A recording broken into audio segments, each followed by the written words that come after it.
Good afternoon, everyone. Thank you all for being here. My name is JJ Gomez. I'm the Parks Director. Uh, this is not an official program agenda meeting. This is a meeting that that was brought on, that was requested by the P&Z back when we came back about 2 weeks ago or so, because we were bringing forward, we wanted to go into the parkland, amend the parkland fee and the parkland ordinance uh, that has been last revised since 2008. Okay, um, we want to as for the P and Z, they wanted to get a subcommittee of 3 from the Parks Board and 3 from the P and Z, so that we can share the information with you all. All right, and then come up with a recommendation. I know this is not an easy thing. There's a lot of questions as well. But we want to go over just the kind of the presentation that we went back when we came back a couple of weeks ago, and then answer some questions, and then get some feedback from you all to see what any that you have something for us. Okay. First of all, to my left over here, I have Ms. Anita Stanley, our Assistant Director, and Ms. Liz Carrera. She is our Parks planner. We're lucky that we've had a new position that we just brought on about a year and a half ago, a park planner that was long overdue because we have over 100 parks and we keep on growing, as you all know. You also from the P&Z know as well that we keep on trying to get new developments coming up. So, we do have a master plan here. We got this master plan about 2 years ago, I think, if I'm not mistaken, got finalized. It was approved. So a lot of what we're trying to do is try to follow with the master plan, and we can share with you the link to you all, those kind of things. But if you want to, we can send you the link so you can take a look at it. We're trying to follow the master plan, and that we're trying that was adopted 2 years ago. Okay, so we want to hear the presentation. If you can, I guess we can ask questions as we go along, and then we'll get your feedback and see what you want to go. I'm going to go ahead and hand it over to Ms. Anita Stanley, and because she is the one, the lead on this one, she has been real familiar on getting all this information together. It was a lot of work. It's been a lot of homework to get done. All right, we're not just coming up here. We did a lot of research. Thank you to Liz as well. A lot of research that the two ladies here have put in, so that they can explain and hopefully clarify an idea of why and the history. I think the history right now that she was about to explain will be giving an idea of why we're coming before you with 12, 14 years later or so. Okay, so Anita, thank you, and go ahead. Good afternoon. So this ordinance initiated in 2008. The population at the time was about 176,000 people. We experienced difficulty constructing parks now. We went back to the population, Census Bureau. Population has increased to 257. This is as of 2022. And recognizing that the cost of actually constructing a playground, constructing parks, has increased tenfold. And so this has been our difficulty. So what we did in the ordinance to amend it is we took into consideration the population increase, the increase in cost of what it takes to actually construct a park, our responsibility to our community to provide outdoor recreation facilities, and recognize that we were coming up short. We were very short. So currently with the fees right now, we're able to collect approximately 1/3 of the cost of what it takes to actually build a park. And so we were asked to review the ordinance again. The question had come up, why aren't we able to complete the parks? Is it supposed to be the council's discretionary funds that do this? And no, that's not the case. And so we were asked, what is the reason that we're not able to construct and finish the parks? We've had acreage stagnant for years, trying to recoup some type of funds to be able to build the parks, and we're not able to. And going back to the reason, the cost of creating a park has outgrown what our ordinance provides for. So this is the history on why we're here right now. And so we've identified the population increase, the cost it takes to actually construct a park, and incorporated those numbers into the same formula that's existing right now. And this is where we are. So we have provided a cost of what it's going to take us to actually have in our accounts to be able to construct the park or to have the developer construct the park, which is what we prefer actually. So this is where we are. Just to add to that last comment there about the, right off the top, when we, as a city, we always get charged 30–40% above cost. And that's what makes it even more expensive as far as us designing a park, you know, or building the park, right? We're not in the business of building parks. We're trying to design it, that we are a park planner. But hopefully, what you see is if we can get the developer to help, and what you will see here in a little bit, if they develop the park and we give them the credit for what we ask them to do on that particular park. Okay, so, and you'll explain here. I think one of the things on the master plans is very important also is that we're trying to get away from the pocket parks, those little small neighborhood. I live in San Isidro Northeast. Within my house, there's 3 pocket parks within 3/4 of a mile from each other. Okay, that's good, but the maintenance of it and the upkeeping of it takes a lot of time and a lot of resources that we have to go around. So we're trying to get away from those pocket parks and build into a neighborhood park, something that is going to be 5 acres. Those parks are less than an acre, or maybe about an acre size. So instead of making 3 little pocket parks, we're trying to get into more of a neighborhood park. Is that the word we're looking for? Neighborhood park of 5 acres. Okay, and that's one of the things that the master plan has said. So all that will be explained here. Okay, I'm sorry. Go ahead. So right now, we go into one of the other changes that we made was the cost per acre of land. The average cost is about $55,000. So we've increased the route, and then we've got differences in the city, locations in the city. So we rose the amount. We're amending it to, we're considering to raise the cost per acre to $55,000. The cost of parkland improvement, we initiated it in 2008, and the cost that was built into the metric was $80,000. That was used in 2008. So we're proposing the amendment to increase to $156,000. And so the rationale is, again, based on the census population back in 2008. The cost to develop a park right now is $660,000 to $1.5 million, and that just depends on the amenities that you're going to put in the park, the acreage of the park, and what is necessary at the park. As Coach mentioned earlier, the master plan that was approved and adopted by council a few years ago identified that there was some deficiencies within the city with regard to, within the next 2 years, you should have another, 3 Little League fields or 3 basketball courts or tennis courts. And so it took an inventory of all the park amenities that we have and resources throughout the city and identified pockets where we were deficient. They were too far for the citizen to be able to have to travel to that particular amenity. And so the park master plan identified deficiencies within our city limits that showed what should be constructed and where it should be constructed, and when. It gave us a range of between 2 to 3 years, 3 to 5 years, 5 to 7 years. And so this is what we've been following, and this is how we determine what goes where, what amenities go exactly where in which park. And so the rationale for the fees, as I said, the population has grown. Level of service, we want to maintain that at 6.5 acres of parkland per 1,000 individuals. And that's to ensure that parks are accessible to the entire community.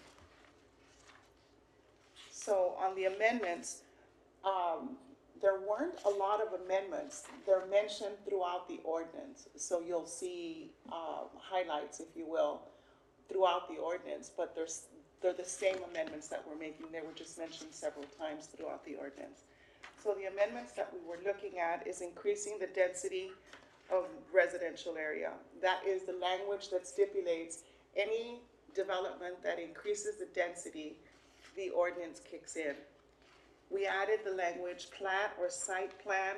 This is where it originally only required when a master plan is submitted, then the parkland dedication ordinance kicks in. And so that's not always the case with developments. It just depends on how it's zoned. So we added the language plat or site plan. Multifamily requirements, this just stipulates that a multifamily currently, because as a plat is zoned, as a master plan is submitted, it may identify property as commercial property. So the parkland dedication ordinance doesn't kick in under commercial property. However, at some point, the developer either sells the property or decides to develop the commercial property as multifamily.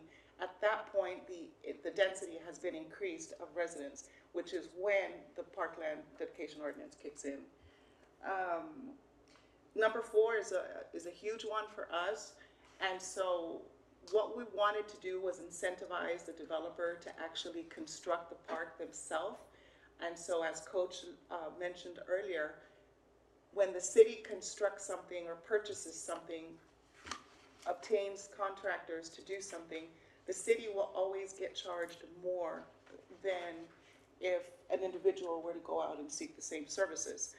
And so what we're looking at on the incentivization of this project is to give the developer, let's say the cost of something in our records would cost us $200,000. Let's say throwing concrete for a basketball court, for the sidewalks, the walking trail, what have you. It would cost the city $200,000. So that is what the dollar amount that we look at. And so the contractor, the developer, has contractors out there already throwing slabs for the properties. So he can get the contractor to go throw the same slab for $100,000. He would get the $200,000 credit because that's what we would pay for it.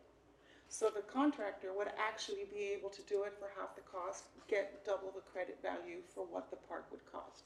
And so these are the incentives that we are building into the amendment of the proposed ordinance. The requirements for trust agreements, these are for multifamilies also. The city does not have to have a park in a private area, whether it be an HOA or apartments. The builder themselves would have to provide, because that is the ordinance, you have to provide recreation, outdoor recreation for the community entirely whenever you increase density.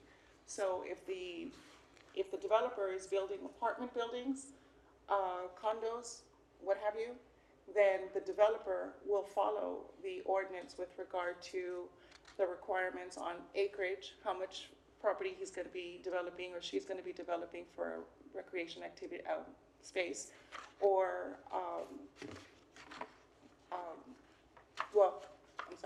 that the developer would be responsible for doing that, and as well as the park improvement fee would kick in, how much he or she is going to have to pay for that actual development. So if it's required that they're putting in a couple of hundred units and they're required to put in 1.5 acres, then they would put the trust, develop a trust, we would develop a trust with this individual, and they would put in the trust the dollar amount of the park improvement fees that is required. And when they construct the facility, it's inspected and the trust is released. And that's to ensure that the actual recreation activity is incorporated. The other modification that we're proposing is changing the fee to $1,200 from $314 to $1,200. Increase the acres. Eso, bueno, continue and at the end. Okay, we're almost there. Give And you then the mine. other is increase the acres from 1 to 2.5 acres. And then Appendix B is the other addition, which is incorporating the incentives, which are the amenities that we have identified that are needed in a park. And then at that point, the developer works with our parks planner to identify what we'd like to have in that park and give a cost to it. So as I said, it costs us $200,000. You can get it for one, that's fine. You'll get the 200 credit. Those are in short, in brief. Then you have Appendix A, which shows where the changes are. And it shows the difference, the main difference in the formulas and the metric is to show the increase in population and your persons per household, which is also changed with the census, and then incorporating the 2.5 acres versus the 1 acre. And then increase the prices throughout. It just carries out throughout the entire formula. And then the last page is showing the comparison. And then Appendix B are the park amenity samples, examples of what we would ask that is brought to the development. So that's in very brief what this ordinance, what we're proposing for amending. If we can go to the comparison with the second page, second to last page, so you want to go over that one, Anita, because that's the one that, from 2008 to what we're proposing. Okay, so in 2008, the census was 176. In 2023, the census is 257. For 800 dwelling units, which was 3.12 for 1 acre, it's now 800 dwelling units is 6.12 acres at 2.5 acres. So we added the 2.5, the acreage. And then we did the breakdown at the original in 2008 is at 256 dwelling units divided by 1,000 population. So this one would be 800 divided by 256 would give you the 3.12 acres requirement. The proposal is taking the 800 dwelling units times the 327, which is what we're proposing, times 2.5.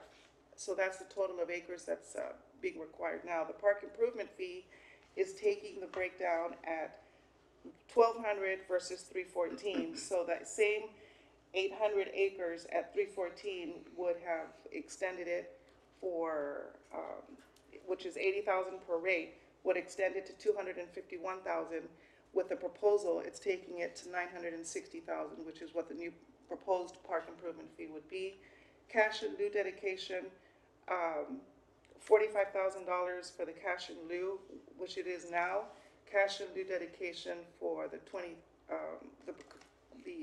amended proposed is $55,000 an acre, which would be $336,000, which would be required. Sometimes developers have their master plan already developed and designed, and there's a park close by, as Coach alluded to, where it's San Isidro Northeast, there's a few parks. So this was done several years ago. We would not be proposing any parks in that close proximity at this point. We would instead like to take the funds, take the cash in lieu, and develop a larger park and use those funds for that larger park. So we are also proposing it right now. The ordinance stipulates that you can do cash in lieu as long as you have a park that's at least 1.5 miles away. So we're taking that to 2.2 miles away. So as long as there's another park within a 2-mile area, we will take those funds and put them in that park so that the same community would be able to enjoy outdoor recreation, but we could actually make it expand on the amenities that we're offering as well as the size of the park. Question? Yeah, so regarding the increase, is the dwelling size taken into consideration, whether it's, say, a 4,000 square foot lot or a 10,000 square foot lot? Is the fee the same? No, it doesn't. It doesn't take into consideration the size, it's just per unit. Okay. Because some developments have like 3,000 square foot homes, and some have like 8,000 or 9,000. They'll have a couple of them. The same. It'll be the same. It just counts as one unit. I know that it's needed definitely, and I haven't had a chance to look at the Parks Master Plan. I'd like to. I think it's something that's important, obviously, as you guys are bringing in a need for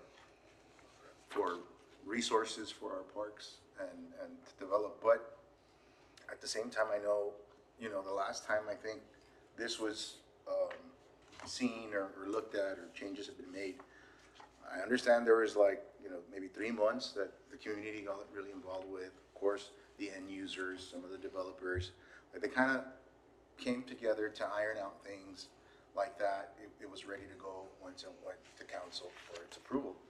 And that was a good thing, right? We definitely don't want to rush something like this, especially as mentioned, right? But there are a lot of questions, I think, and the few that we may have, or some of the developers that are here may have, based on, you know, the overall impact of what this is going to do to the end user, which is the home buyers or developers or commercial folks that are gonna build. So, you know, and I recall, or I think, they kind of went through the ordinance, you know, kind of like, you know, okay, there's a we struck this out and we added this language because of whatever the reason may have been then. And then kind of went through it that way. I don't know if this subcommittee is interested in doing that. I'm just kind of giving a background, I think, of how the last ordinance, you know, went through as far So as. they went down through the ordinance where Yeah, they kind of went through the ordinance page They by were page, scratched kind of, out. okay, look, we scratched out here, but, you know, we added this language and this is the reason why, and then, well, you know, and then the committee would discuss, yeah, well, you know, yeah, maybe it shouldn't be this or it shouldn't be that, and maybe we could recommend. At the end of the day, it was just recommendations that we're making to the ordinance. But I think that was really beneficial because the stakeholders and those folks involved were able to have some input.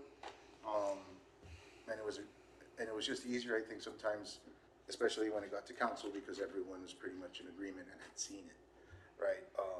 And I did take a quick look at it when we met at P&Z, and I again appreciate you guys, you know, forming the subcommittee, and especially with the folks here from the Parks Board. And I know you guys have done your homework, but again, I think there may be some questions. I think that's one way they reviewed the ordinance and looked at it.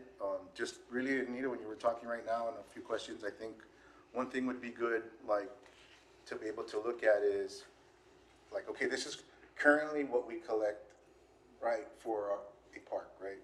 We get this much funding, this is the amount of acreage that we get. And this is how much now is needed to be able to make this park happen, right? So whatever the amount of money that's collected, and then what it is that it costs the city, so we can see the difference of the gap that is happening, right, for our parks. I think, like I understand what you're saying here with dwelling units and how you're proposing to get either land or fees, but it'd be interesting to see, like, how short are we typically on an average dedication of land, right, that the city gets?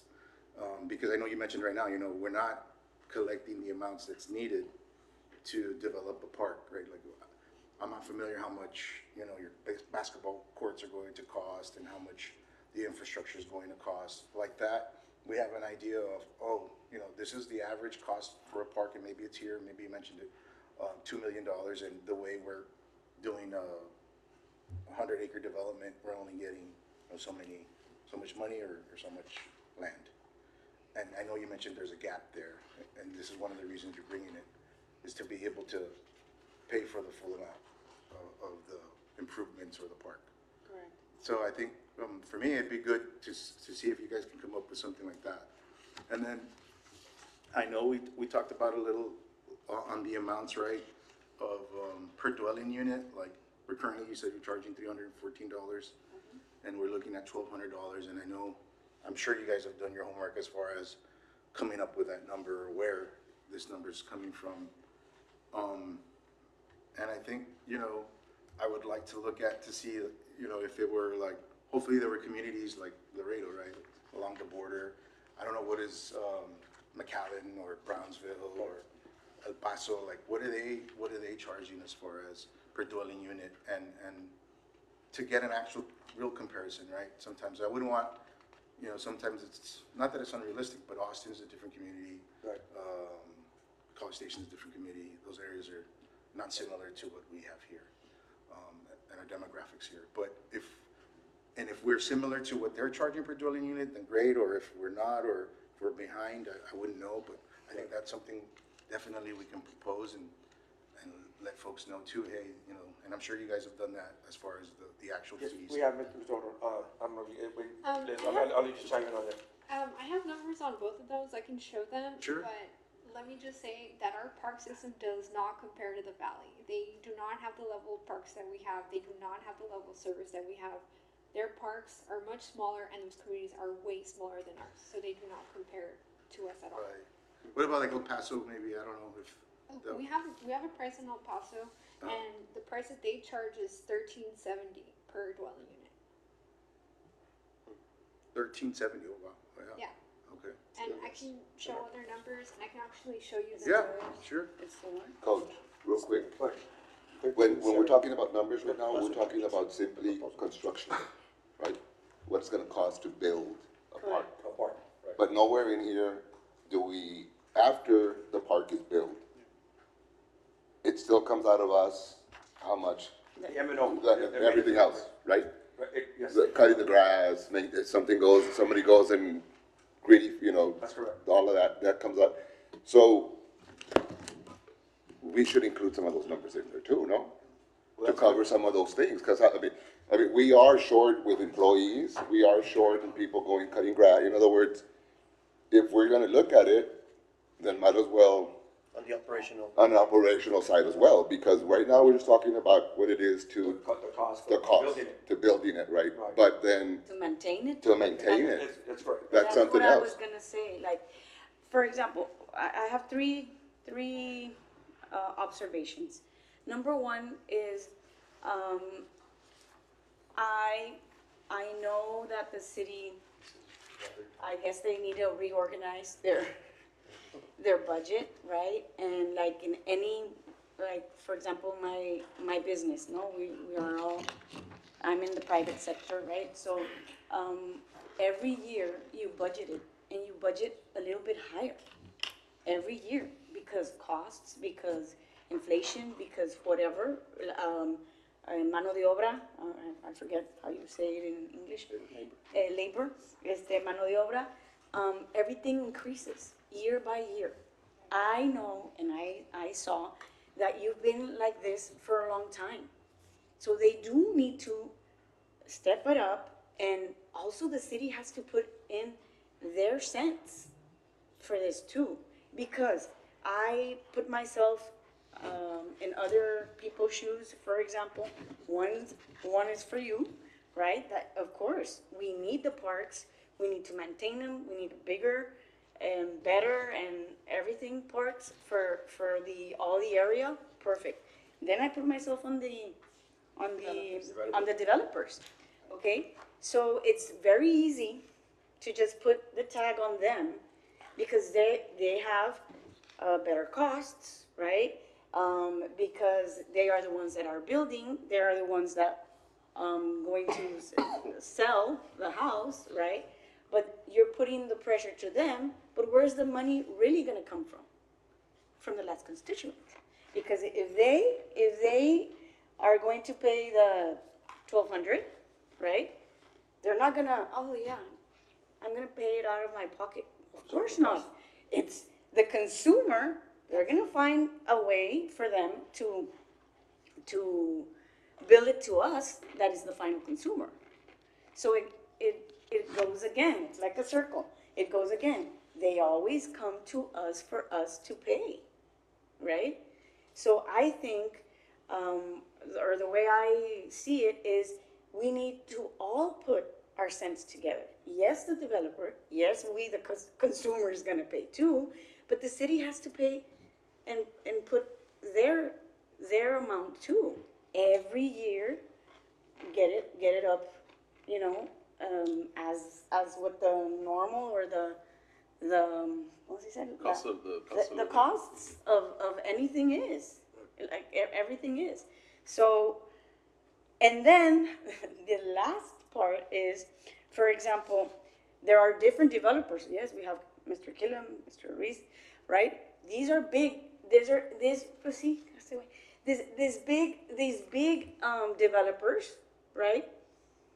They don't, they're going to put it in, but we're going to affect also the small developers, because the small developers from 300 to 1,200, it's a big deal. It's going to hit their pocket, and they're not going to be able to develop, right?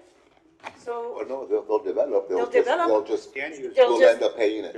exactly, they'll Right? I end mean, up paying the them. houses are expensive as it is. Because, exactly, so that's what I have to, like, my observations, is we need to be parejos, and get and get everything structured to that everybody puts in their ¿cómo se dice? Granito de arena. ¿Verdad? Que todos pongan su granito de arena y que todos vayan y sepan que se van a tener que hacer. ¿Por qué? Porque no nomás tenemos que ayudar al más chiquito, a ayudar al grande y sí, poner estándares. Los estándares, como dicen, en el paso 13,070, ¿no?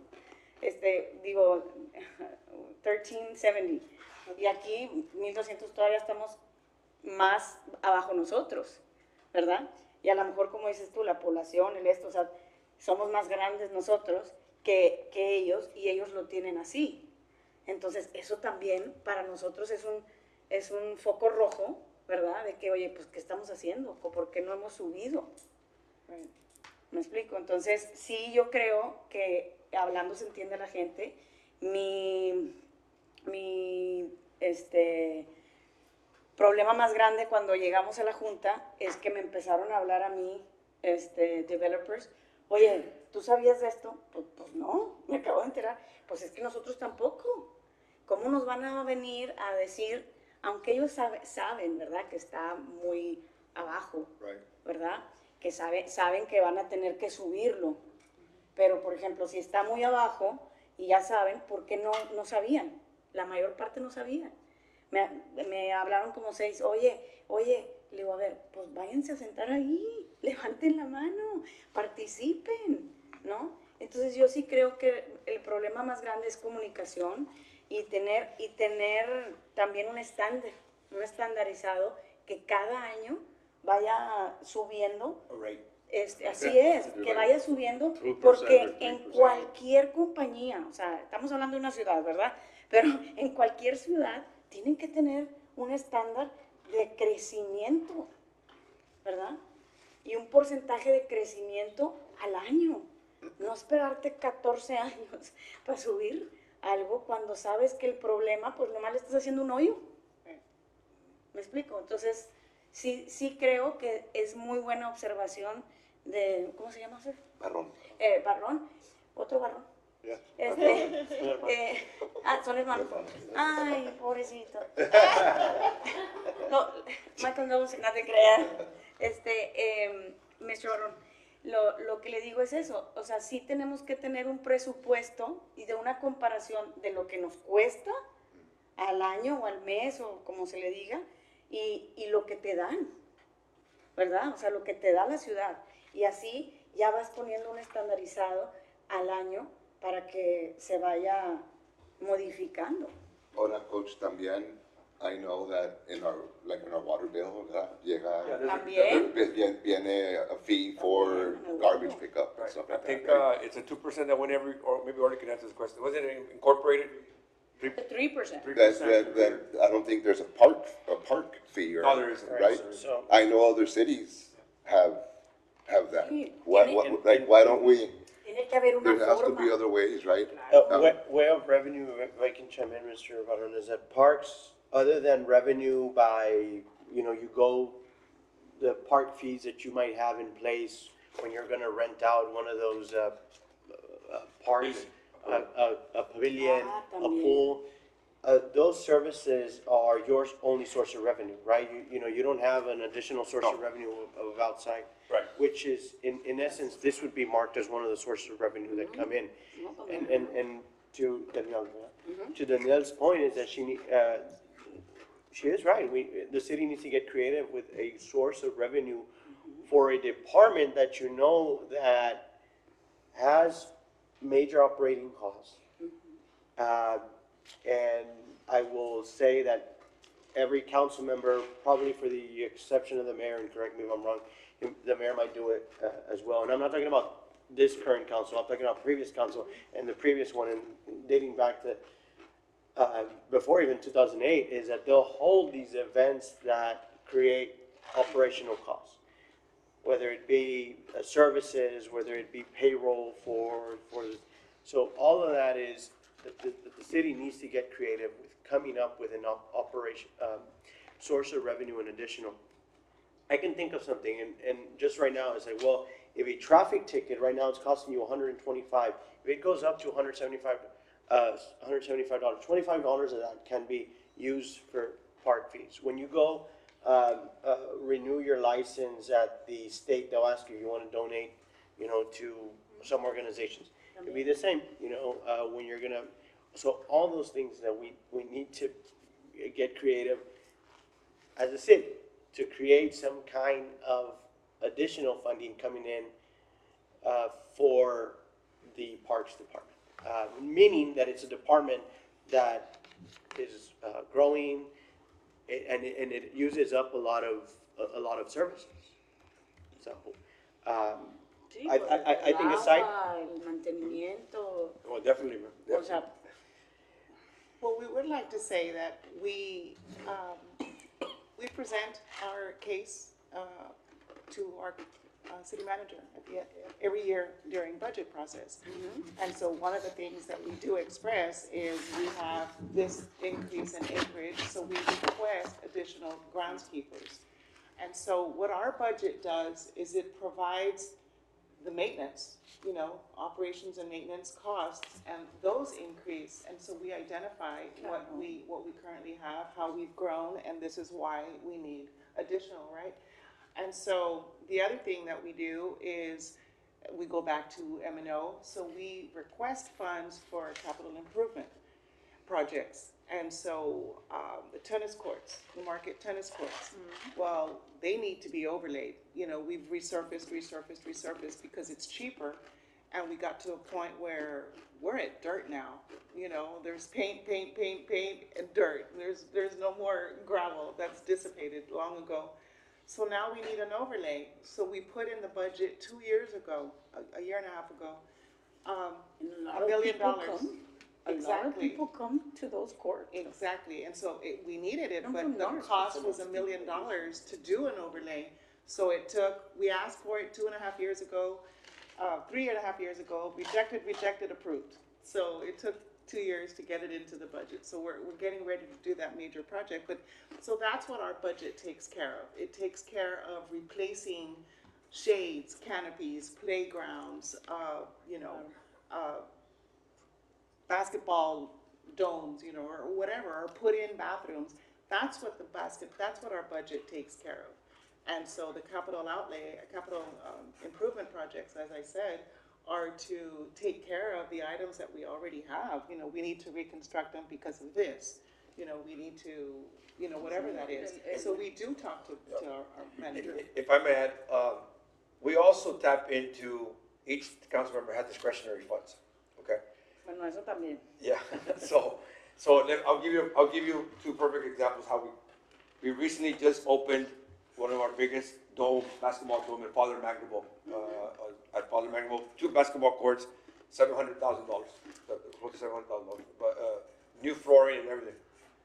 At that one, Councilwoman Perez pretty much paid for all the discretionary funds. We ended up paying just for the floor, if I'm not mistaken, or it was very minimal that we spent, but it's beautiful. Right now, we're in the process of developing, because everybody's asking for pickleball courts. Everybody's into pickleball. We just built 4, and wow, they're full. So now we got to build. Now our next project is to build pickleball courts in Divine Mercy. All right, in Divine Mercy, the land that we have there. So the pickleball courts, I know Liz is working on muscle metals. With everything full turnkey, with lights and everything, is about $400,000. Okay, so we have in park improvement fees about $220,000. Let's say 200, because 20,000 can use for them. ¿Y en qué área queda ese? District 6, the Councilman Kings. So, Atrás del hospital. By the Murphys. Ah, yeah, ya. right. So we need the basketball court, but we only have 200,000 that we have for park improvement fees, right? So we approached Dr. King and said, it's necessity. Will you help us finance out of your discretionary money? And he went ahead and approved it. So now we already got the ball rolling to help us finish that project. Right? So that's another little source, a source of income that we help to finish, because the park improvement fees, we didn't have enough money para hacer nada. Claro. You see what I'm talking about? Yeah. We're short. We got money because Andrews Creek or Andrews Crossing, Andrews Crossing, and all that area around it that got developed. But it's only 200,000. But we identified that, listen, we do need pickleball courts on that side of town, right? So, but pero nos cuesta 400,000. So we're gonna tap into that account.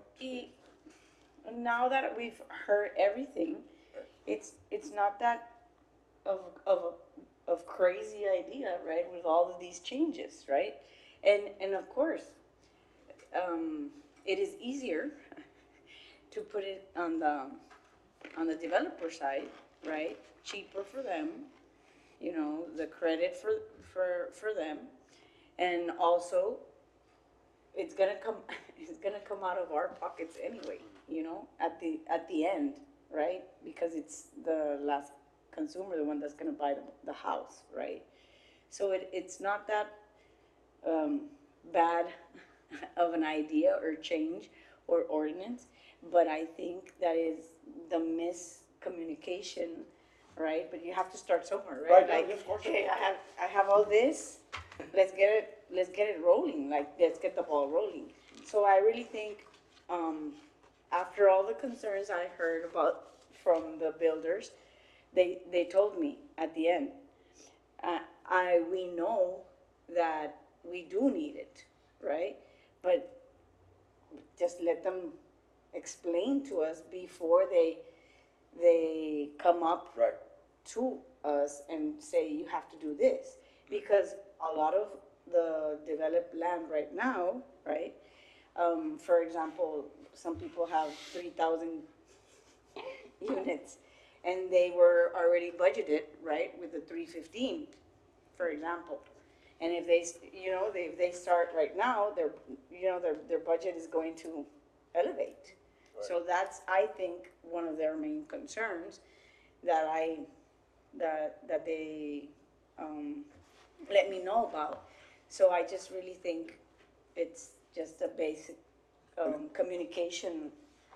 And another question that we've heard is, and it's probably, you know, I'm glad you guys are here. Sometimes, as far as the money in lieu of, we understand that if that does happen, that those funds would go to the park nearest that development. That's correct. Right, that those funds be utilized Right. there. Or any of these funds be utilized for parks expenses, like for improvements though, right?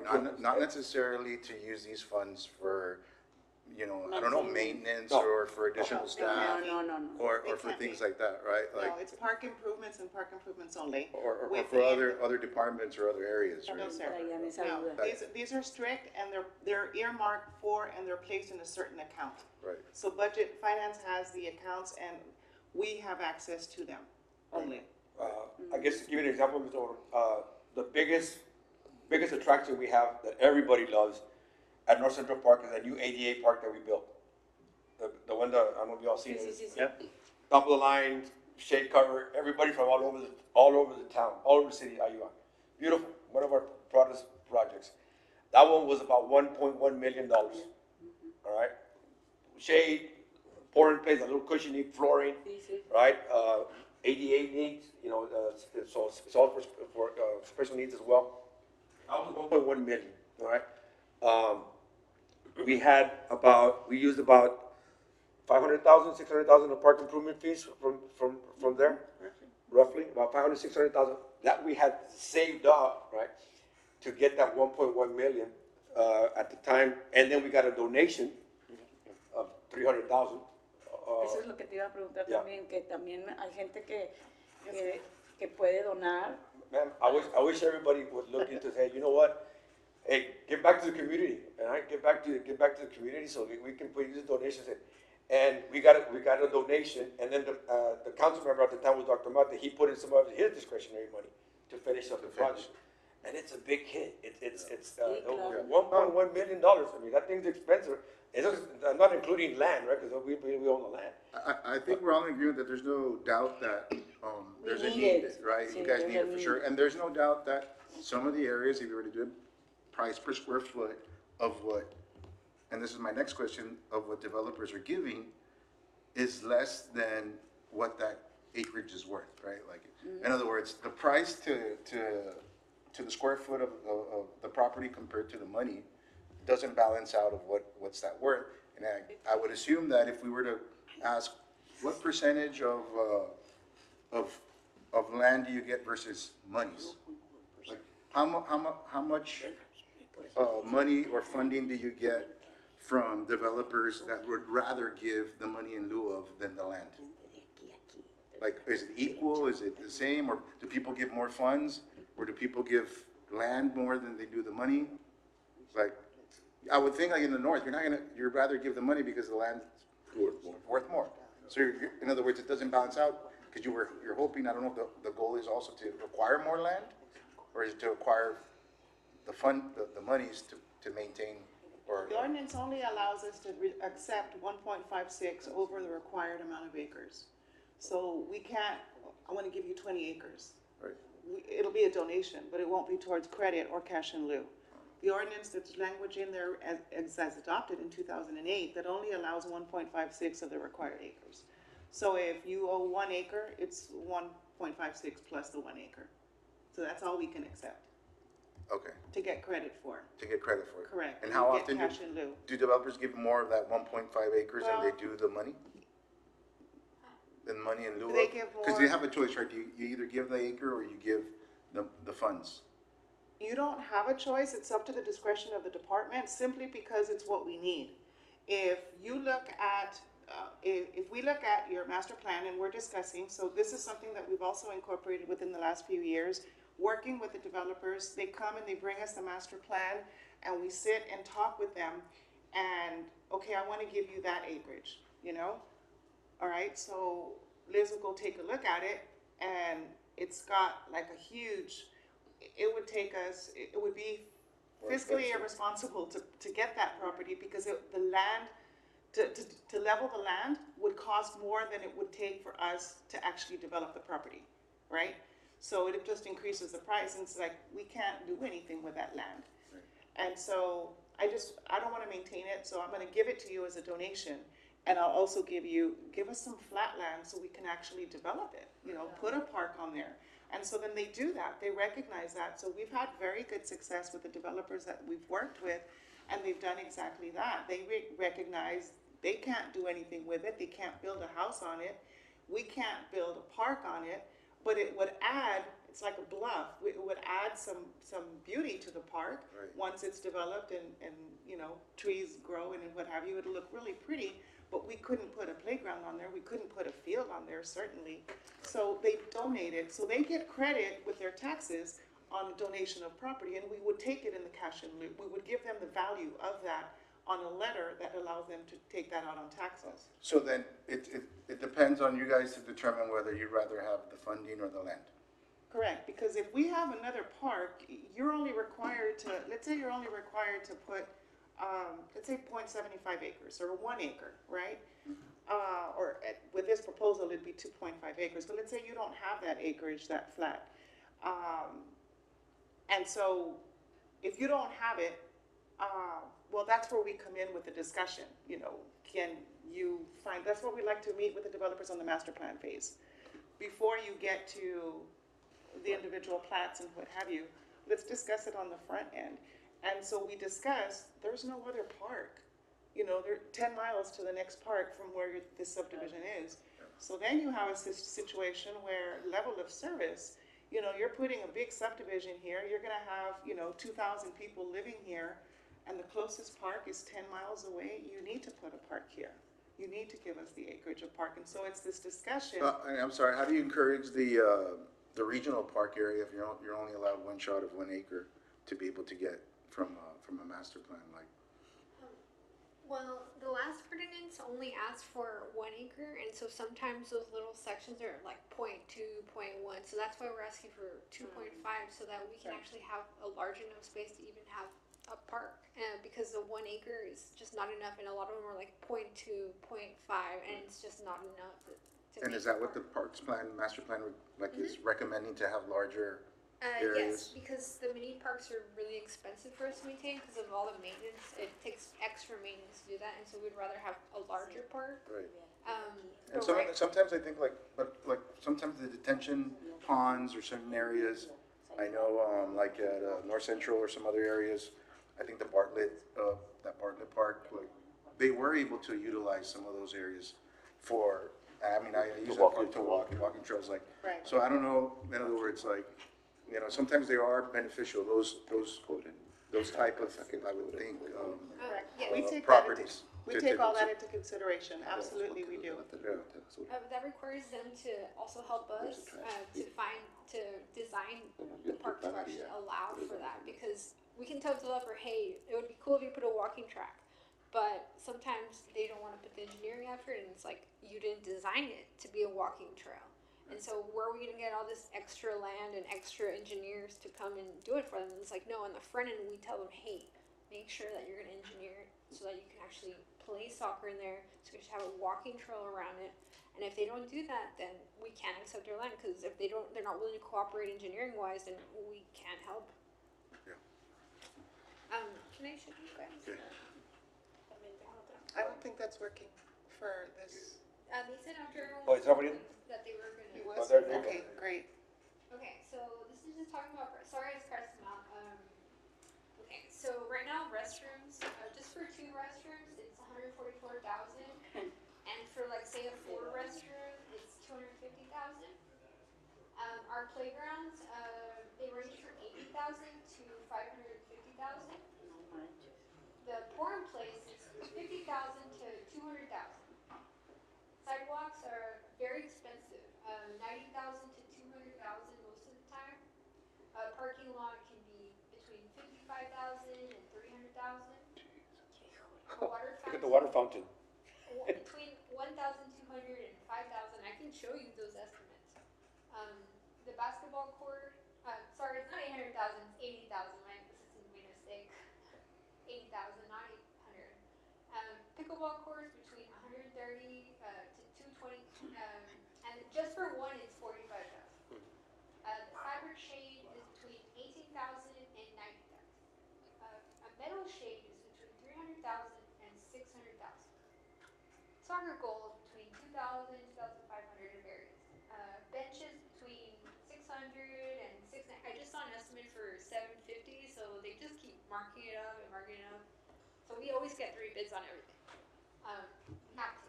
And then picnic tables are like 880. Bike repairs between 1,100. Irrigation system between 12,000, 45,000. But if it's a really large area, it's 200,000. You know, to that number. Just getting an irrigation meter is $3,000. A water meter is $6,000 to $11,000. A dog playground, just the playground, not the actual dog park. I have cost estimate on dog park, but just for the dog playground, 6,000 to 20,000. Just one barbecue pit is 380. That is not even the park improvement fee. Not even one barbecue pit. That's just to give you a comparison. And these are the costs of the cities, these are the city's costs. Yes, Correct. yes, this is us putting a request for that. And the fitness station is between 40, and I just got another estimate for 188,000. So this number just keeps getting higher. And Coach, and correct me if I'm wrong, Liz and Ms. Stanley, there's been parks that they're all or if not all, but most constructed, through a third party, right? But some that the city has taken a role in to save up and cut costs, right? The city has constructed some parks or done the. Some amenities in the park. The amenities in the Not park. the entire Not the park. entire park. But But yes. then we go back and we, well, the city also doesn't specialize in constructing parks. Right. So it's also Right. a cost that we have to. And just to clarify, we do have a construction department, okay? But they're just to check out those slides, it's just repairs, right? It's just for maintenance and repairs. It's not let's go build, here the parts, guys, let's do the playground, right? 'Cause we're not, number one, the safety, the warranty and all that stuff, so our construction department only just repairs and maintains anything, the small things, but, yeah.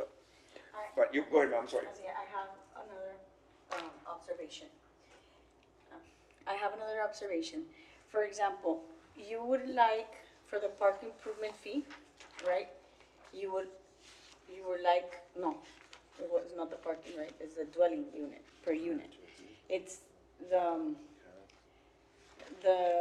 1,200 would be like the max that you would want. That's what would it cost us to develop the actual The actual park, park. turnkey, hey, we paid, this is what they're gonna charge us, we're good, revenue cutting. Okay. All right, kids, let's go, you know. Oh, okay, so then, if right now we have 314 per dwelling unit, it is 4 times more, right? I do think that you should ask, but maybe somewhere in the middle.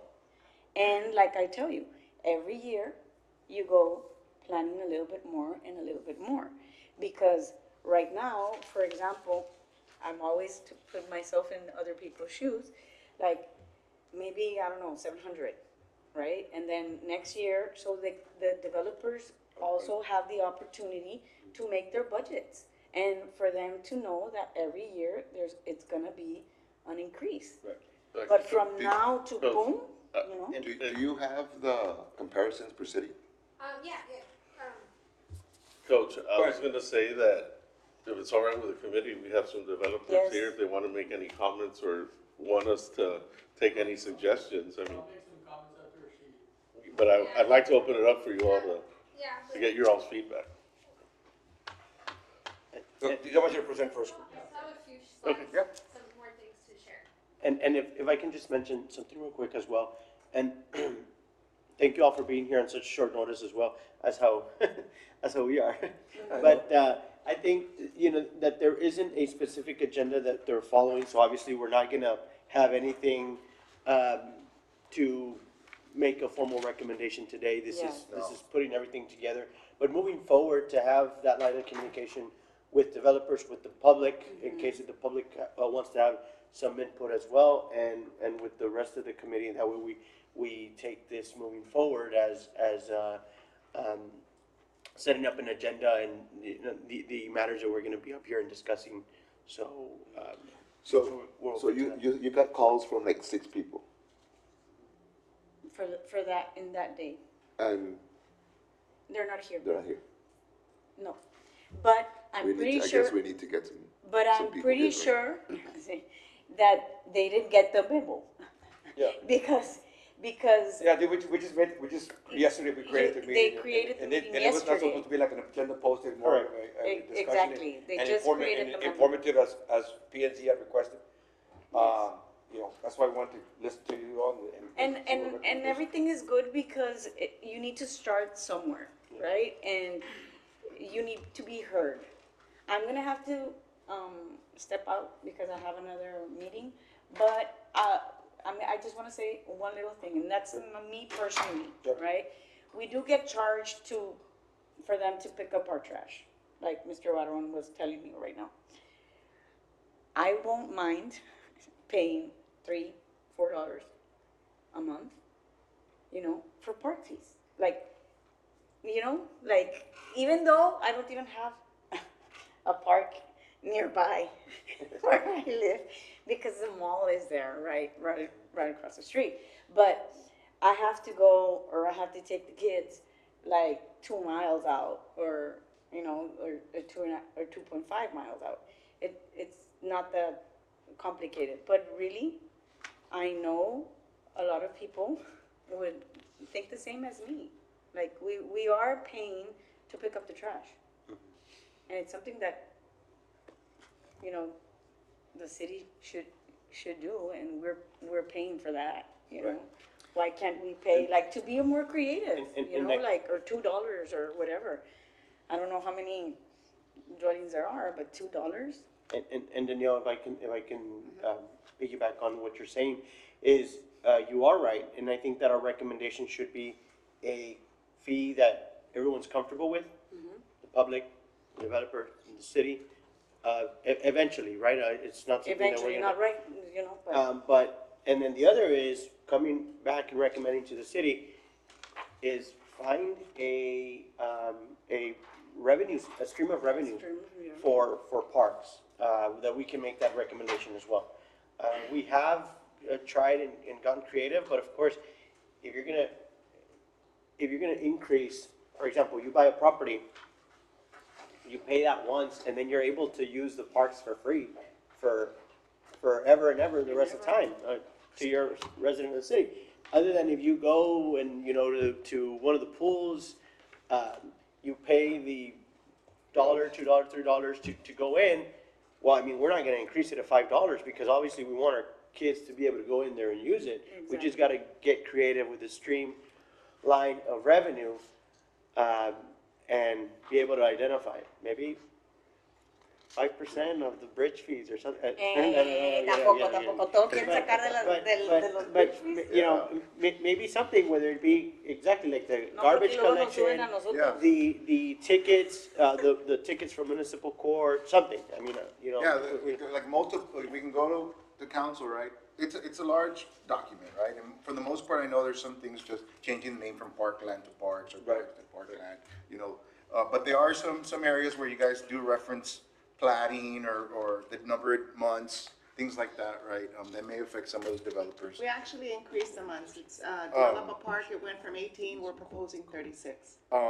Right, so the changes of months, the fees, right, that we're talking about, and maybe a little bit more time. I know you were gonna show us what other cities are paying, but it's also important maybe to look at, if we're gonna go, if we're gonna take a bite of the apple, might as well, let's not just do this, let's do what we're talking about, right? Like the trash fees, the other recommendations that some of the park sports guys were mentioning.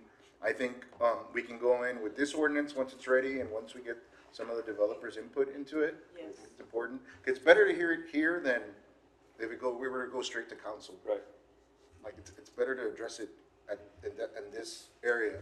And I really foresee us probably having a few more meetings, not just one. I do appreciate you guys' time, and I think it's a good time, I think, at noon like this. And, you know, I think I'm willing to come, you know, twice a week or a Saturday or whatever, to look at it, Sundays, football Sunday. But, yeah, we can do that. I think we can get some input, and those are all good ideas. Hey, one of the things, Coach, I was looking at, right now it's 1 acre, we're gonna go up to 2.5 acres. What's gonna be your all's cost to the maintenance? Is you're getting an additional 1.5 acres that you're gonna eventually have to do some maintenance on? Whether it's cutting grass, whether it's hiring more staff to take care of the park. Cause you have 1 acre, now it's gonna be 2.5, so you're getting. Más de la mitad. Correct. Well, building a park doesn't come overnight, and so we have our annual budgets, and management understands that we've got increased acreage to maintain. And so whenever that happens, they do come forward with, okay, you've asked for 18, we're gonna give you 12 FTEs. So we get the support from the city management, and that helps a lot. And so, you know, we're just trying to increase the standards for the citizens of Laredo, which is, I think, what we all know, you know, it's deserved. Yeah. Before Mr. Ruiz comes up, like you mentioned right now about the 2.5, I'm gonna go back to those 3 pocket parks that I'm talking about. The ones over by my house, right? That crew goes to 3 pocket parks. And it's the same crew that does the north part of the North Central Park rim, because I have 2 crews in North Central Park. The south crew and the north crew, because it's such big, right? So se tienen que salir, and they gotta go do their 3 parks over there twice a week, and then so that takes a lot, to where if we would just had 1 park, the travel, all that, you know, we can knock it down quicker. You see what I'm talking? That's what we talk about the M&O, the maintenance and operation of it. When you look at the resources, those same 4 guys can be concentrated in their time, use more efficient in taking care of a park that's 5 acres instead of having to drive to 3 different ones. And baja la máquina, get the weeder, you know, that's what takes the time, and we're trying to get away from that. I'm sorry, so go ahead. Well, before Troy speaks, I know I looked at it said about 1.5 million is the average cost of a park, is what I saw in here. And you're asking about 1/3 of it, so what we're looking at, what you're collecting right now is about 500,000, so you're about $1 million short to develop the park, right? It depends on the size of the park. And if you include these changes that you're making, will you hit the 1.5 million that you need? This is what it takes. This was a question that we were asked. What is it gonna take for you all to collect to be able to actually complete a park at the end of the development of the subdivision? This is that number right now. And I think we try to get as close to that number, right, because that's the goal. Right. But, yeah, we incorporate some of those other things, maybe that'll help the development side, and I think it's a good idea to go gradually rather than right off the bat. Understood. And Understood. And actually, we are trying to buy new park land, and this this number really doesn't reflect the actual cost of land, because we're saying that it's 55,000 from an appraisal, but the truth is that in some places it is more expensive. For example, North Central, we were trying to acquire property to build a rec center, and that property ended up being 2.2 million to just do the land. So we are not collecting enough to purchase land at this time. Mr. Reese? Oh, yes. Thank you for allowing us an opportunity, or allowing me the opportunity to speak. When the original Parks Ordinance was put together, there was a subcommittee, or it wasn't a subcommittee, it was an ad hoc committee. And at the committee, we had two developers in the committee. I was there as one of the builders. I was representing Armadillo Homes at the time. Then we had an ex-council member that never had a park at her subdivision over there in Century City. You know, so she always, it was always like, que me lo prometieron, que me lo prometieron, que me lo prometieron, y nunca. Enojada. Nunca, yeah, enojada. Now they have some in the creek areas, I guess, and outside of the creek areas, they've got some park structures out there. We had the chairman of the Planning and Zoning Committee as part of the board. That was Nathan Bratton, attorney. You know, we had a gentleman by the name of Remy Salinas. He was kind of, I don't know exactly where he worked. And then we had we had Miguel Pescador, who was the director of the parks. So we had a good working committee, and it wasn't developer loaded. In fact, the developers were, or the building community, developers and builders were minority in comparison to the overall committee. And we met in the evenings, we met on weekends, we continuously met. So I don't want to go to the specifics of the discussions that were had today, but some of the questions that you all had were things that we delved into specifically, starting with, you know, that $2 million, I don't remember what that number was, that says, okay, the ideal park should have X number of dollars invested in it. You know, those kind of discussions were had in detail, and at the end, we came up with that formula that's there. In other words, that little spreadsheet, because we said we need to document how those numbers were derived, so that in the future they continue to use the same spreadsheet when they're talking about, you know, developments. And just as an overall, I think the committee needs to get council input and then reformalize the committee. I think, you know, planning and zoning members in there, a few developer, you know, some people from, you know, that are residents that don't necessarily serve in any other committee, and have the park staff.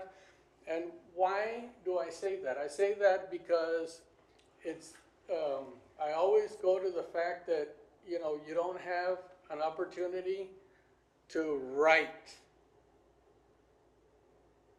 on the documents.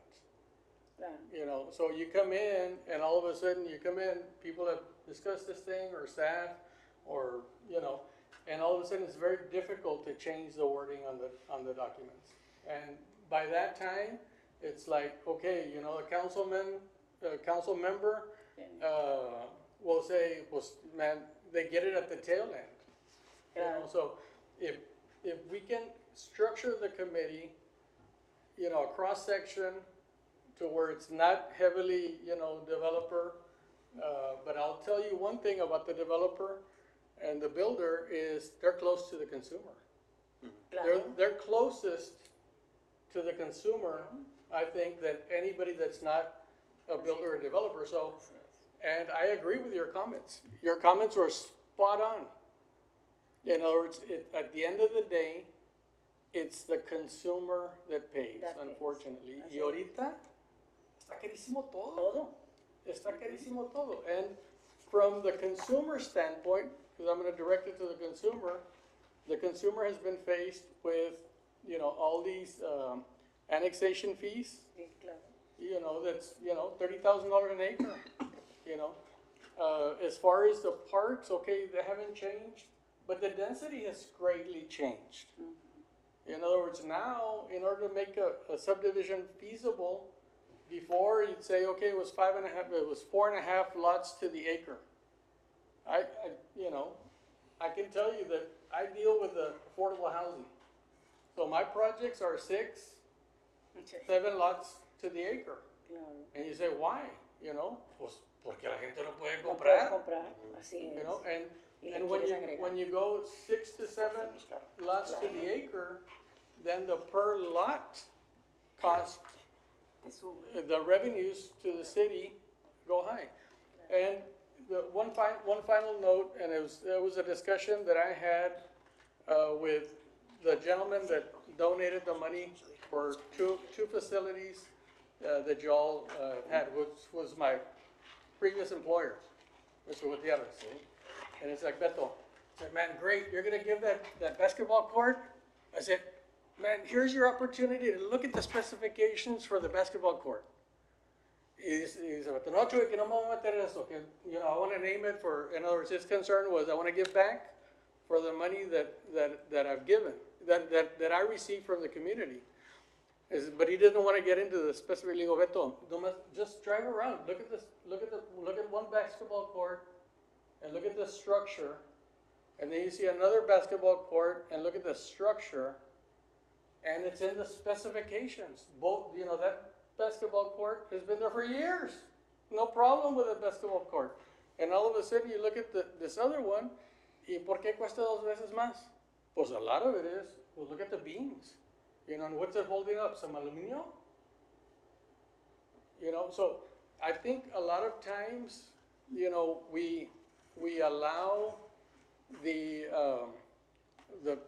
person that gets the RF, you know, the request for proposal to set the specifications for buildings, to set the specifications of the things that go in there, and that's a lot of times where the cost is.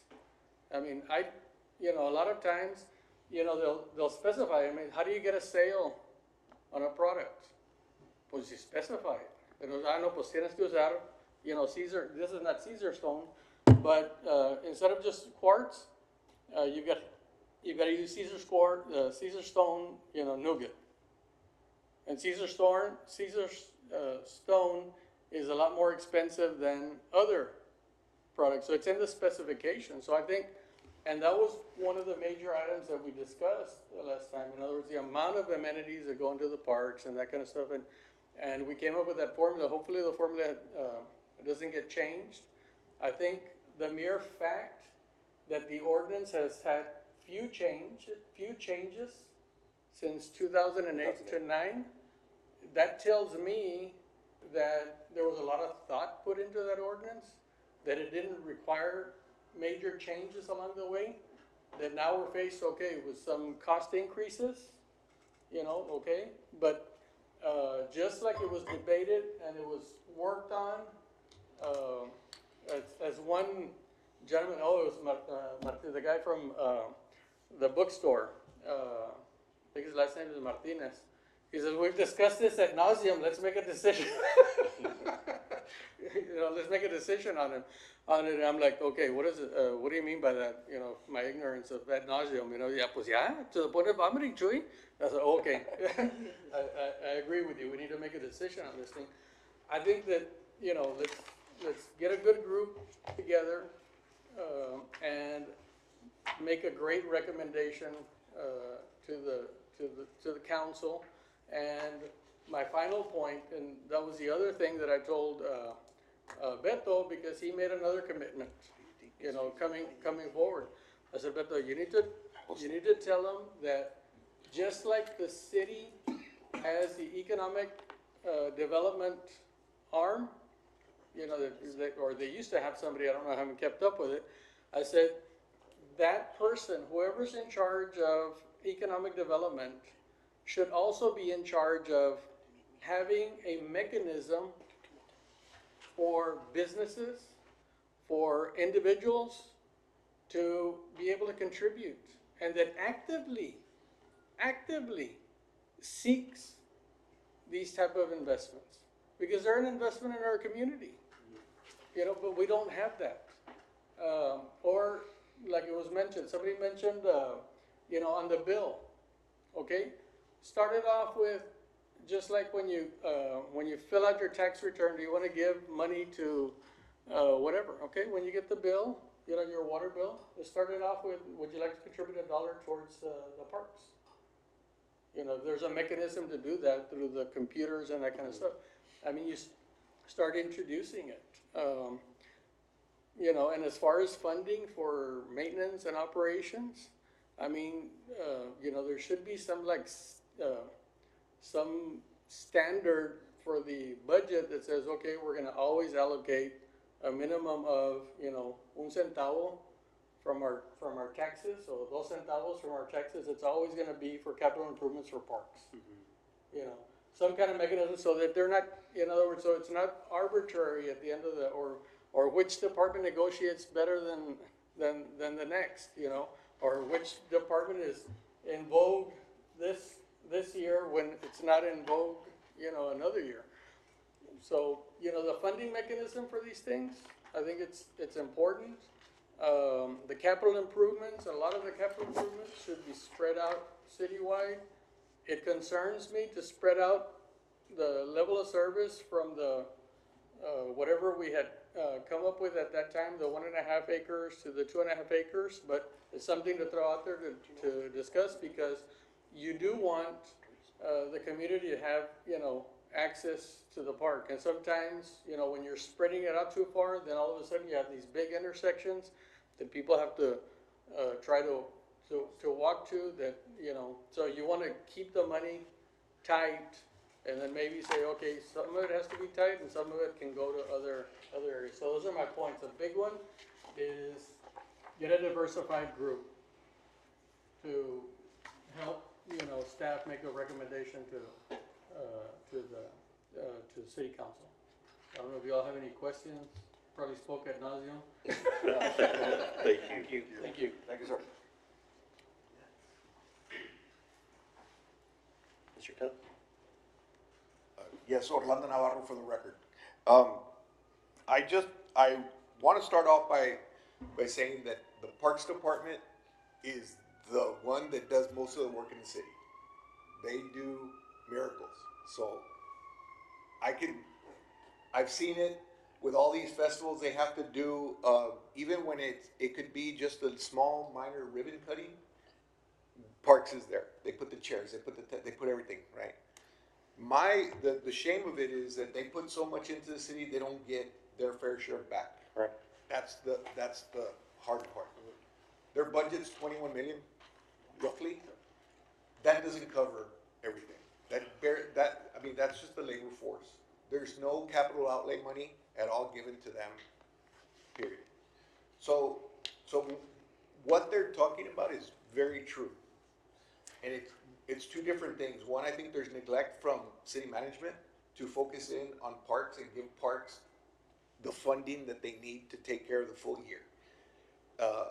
And if you were to talk to them, they just kind of like, yeah, we'll give as we go. You know, you bring in Pony, they put on a tournament in Laredo.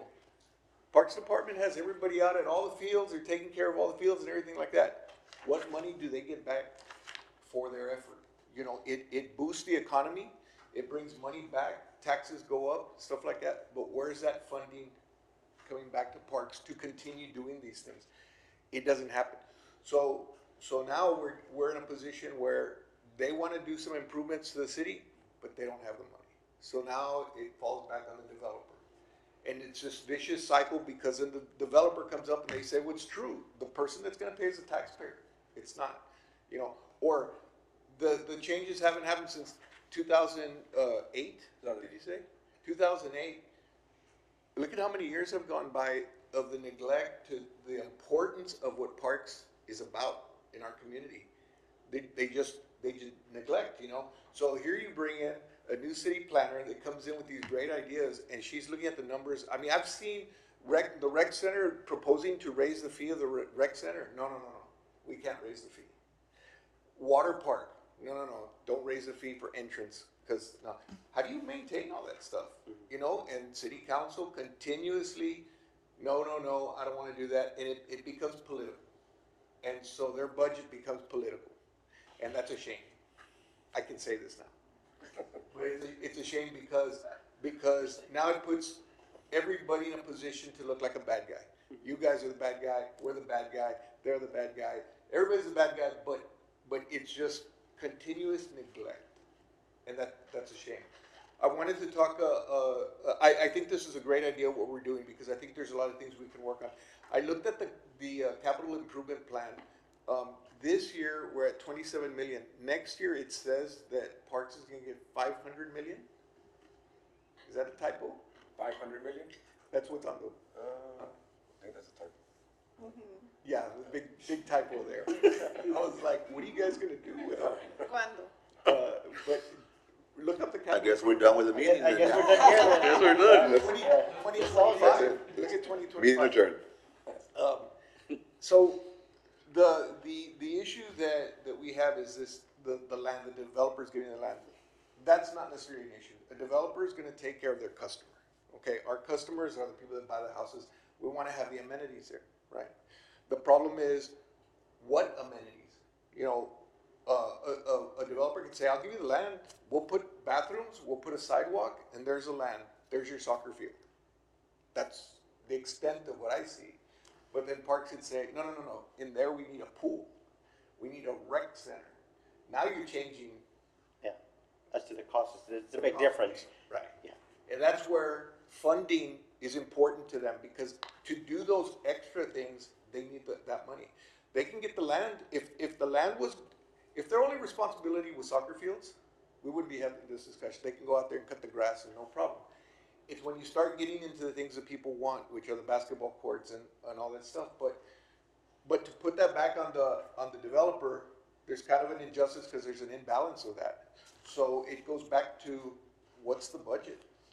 You know, where are they getting funding from? What's the mechanism? I think you guys brought up some ideas, maybe a little bit on a bill, maybe bridge, maybe percentages of taxes.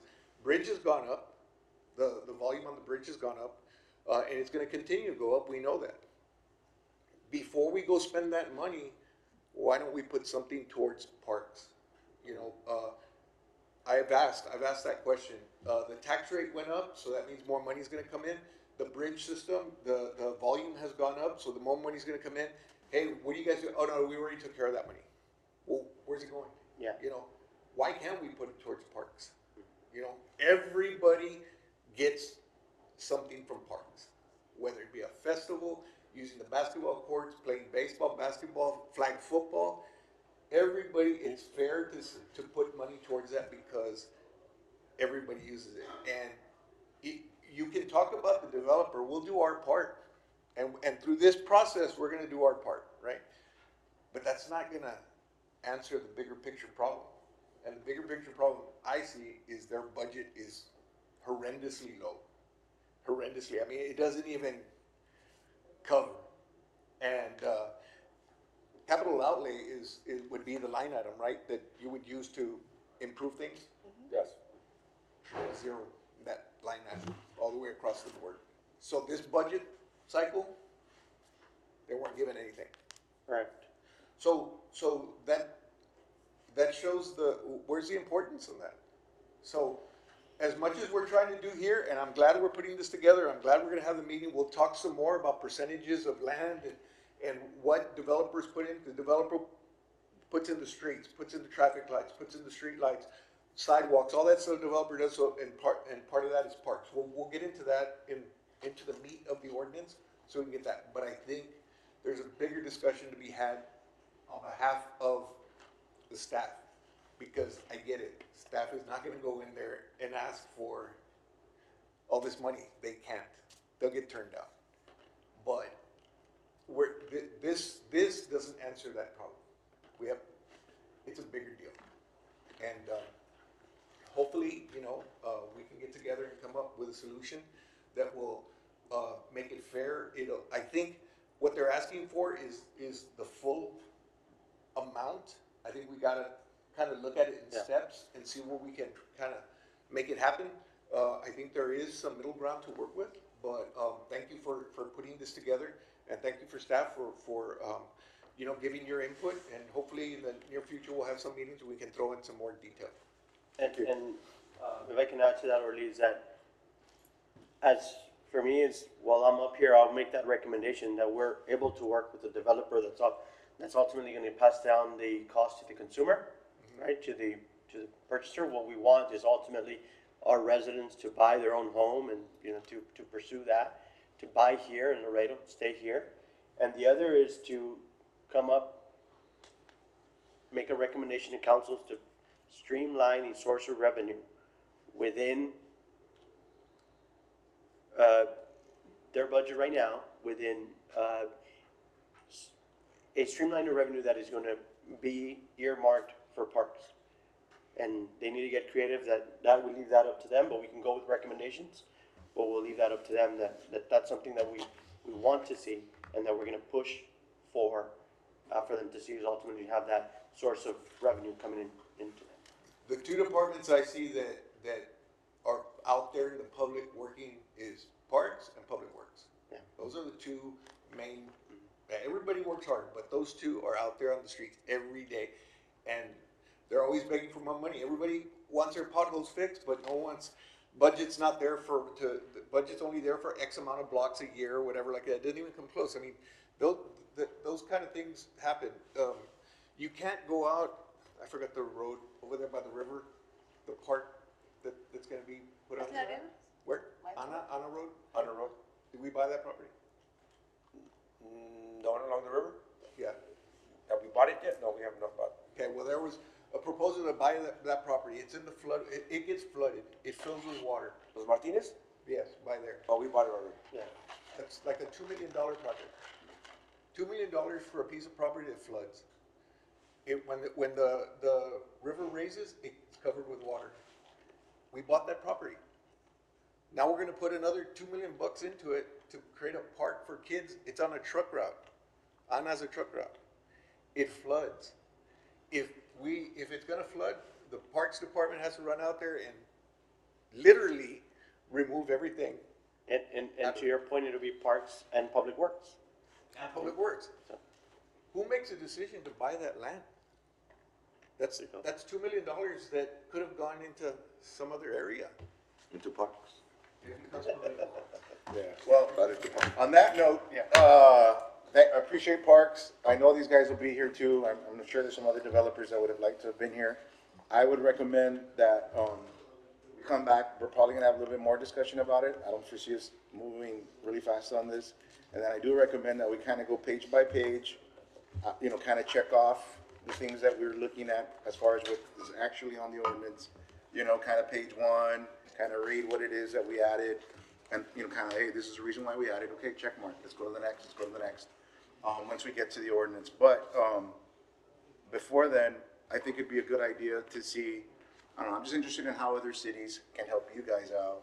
And or if they're not, what if we're better than maybe they don't have these, and I know you guys did your homework as far as what they charge, whether it's per square foot or dwelling, but if we can kind of get a general idea, no, you know what, this should make sense because Midland's doing it, because whatever populations are similar to our size and our area, that would be great information to have, to be able to say, you know, no, this is what folks are doing and this is how they're helping their parks department. So what you want would be a cost of all the different places, and then how much of the cost would be, like, for example, actually building a park, the amenities that come with the park? Okay, no, more like what you guys have done, Coach, like, okay, this is what San Antonio does, and this is their source of revenue of what they do. They do have some fees for development, and this is what they charge, whether it's per dwelling unit or square foot. This is what, you know, this other city does, and I think you guys have probably done that, but I guess to give it more time to be able, for me at least, to be able to say, okay, wow, this is where we're coming from, this is what they do, and then more than likely, that's not enough, according to what Orly just mentioned, to cover what it is you need, and I think that would be a great start, and then get to the ordinance where we go kind of page by page. I think we need to put something in there, like you pay for an alarm deal for the city every year, we pay $40, just in case they call 911. You go over there, why not charge an annual tax fee for every homeowner? I think everybody kind of in agreement, right, that there's something needs to be done. If it's okay, I would like to kind of put a time frame on it, instead of, let's see when we get back together or whatever. I don't know, we can meet, Can we do, you know, maybe have everything looked at, ironed out within a couple of months, you know, I would really like to do it before elections. You know, so if, Before November.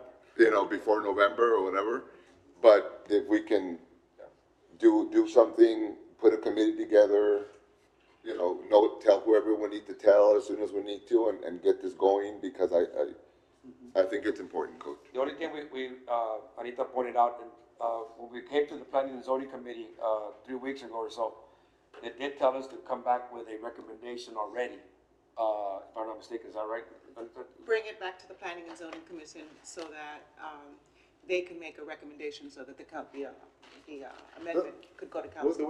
the way the ordinance kind of worked was, staff brought it to us, right? And we were looking at it for the first time. We noticed, you know, the significant changes and phone calls that were made. So we asked, staff if it was okay, if we can form a committee to kind of go over this, assuming that you guys, Parks Board, had already looked at this and gone over this page by page. Like that's what the initial commission thought as far as P and Z, right? But it seems like you guys also need a second look at it with the input, because normally it would have been Parks Board, they look at it, you guys look at it, and then goes to P and Z. We you know, whether the developers met at the Parks Board area or with the Planning and Zoning Commission area, but at the end of the day, kind of iron that out, go back to P and Z and say, you know, we had a discussion, we looked at it, have another meeting, and then approve that to send it over to council. And we have reviewed it. It's been a while since we last reviewed it, but we know that it's remained the same since back in '08.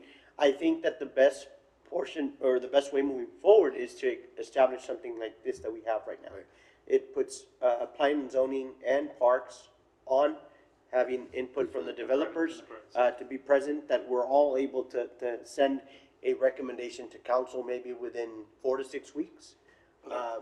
Or if you want, you know, we can work on something sooner. I personally myself, I commit, you need something where we can meet once a week.